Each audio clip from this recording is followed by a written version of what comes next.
Bienvenidos a un nuevo vídeo de Spaniard Performance y hoy vamos a estar hablando de por qué entrenamos descalzos y por qué siempre recomiendo que mis deportistas entrenen descalzos.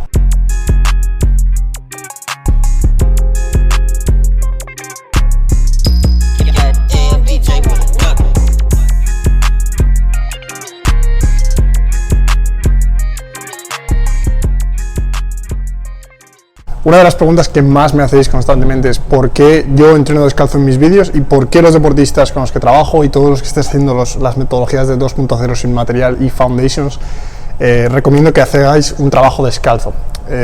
Todos los que tenéis acceso al programa ya habéis visto el por qué, más en detalle además, pero quería hablar un poco de esto para todo el mundo.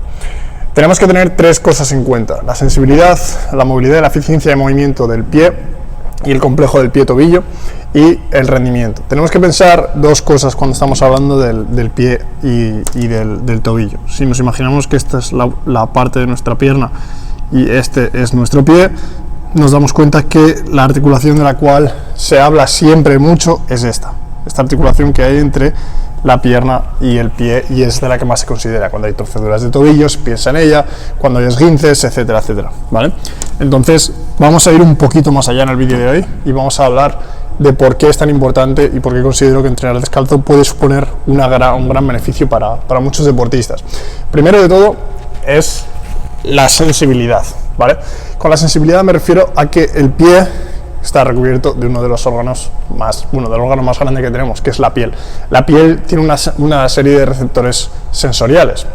El tacto es uno de nuestros sentidos más importantes para reconocer el suelo, para reconocer las superficies con las cuales estamos en contacto. ¿Qué pasa cuando entramos descalzos sin calcetines?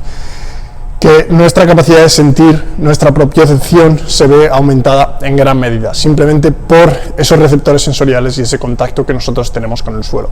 Por ello, conseguimos aumentar la propiocepción, ¿vale? La propiocepción simplemente nos estamos refiriendo a la capacidad de ser conscientes de nuestro movimiento, de ser conscientes de las contracciones, básicamente de todo el proceso que lleva el pie en contacto con el suelo y encontrarnos dentro del espacio, ¿vale? Tanto con el espacio como dentro de nuestro propio cuerpo.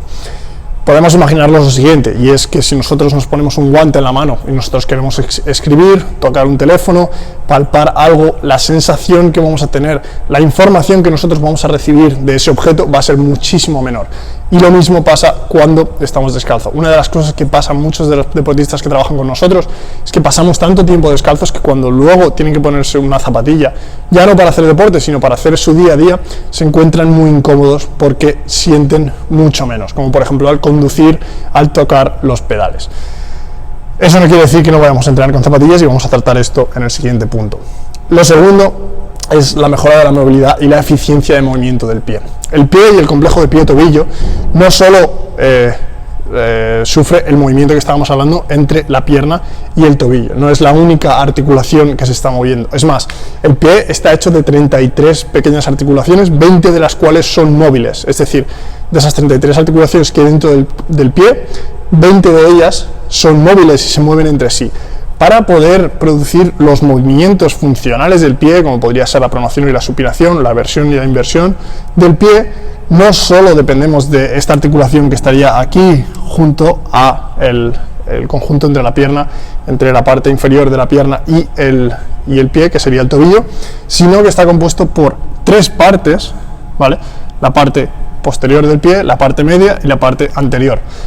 Y además esas partes están compuestas de pequeñas articulaciones, que las podríamos dibujar así, cada una de ellas con su propia capacidad de movimiento. Y esto es lo que produce que nosotros seamos capaces de entrar en cada una de esas posiciones del pie.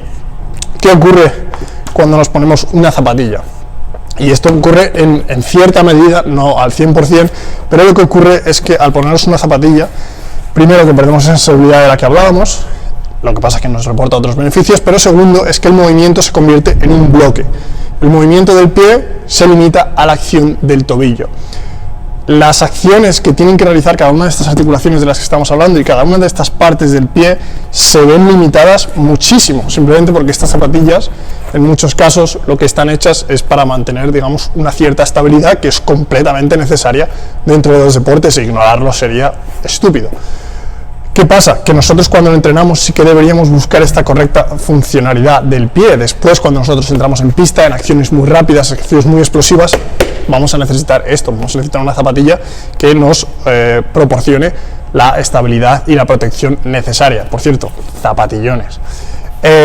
Por lo tanto, eso es lo que queremos, ¿no? En casos en los cuales estamos practicando nuestro deporte y tenemos que estar más protegidos por esas acciones más explosivas, vamos a tener que utilizar el calzado. Pero cuando estamos fuera, estamos en un ambiente más controlado, en un ambiente en el que incluso hacemos pliometría extensiva, intensiva, más controlada, sin cambios de dirección con un vector tan horizontal, es cuando podemos incluir el trabajo descalzo y nos va a ayudar muchísimo en mejorar esa eficiencia que posteriormente se va a ver beneficiada en nuestro rendimiento. En primer lugar, en minimizar el riesgo de lesionarnos, simplemente porque esa funcionalidad del pie lo que va a permitir es que el pie, aunque esté cegado ciertamente por la zapatilla, dentro de la propia zapatilla sea capaz de moverse de una manera mucho más eficiente. Y segundo, estudios que demuestren la mejora de la eficiencia del rendimiento por entrar descalzo, no vamos a encontrar muchos, por no decir ninguno.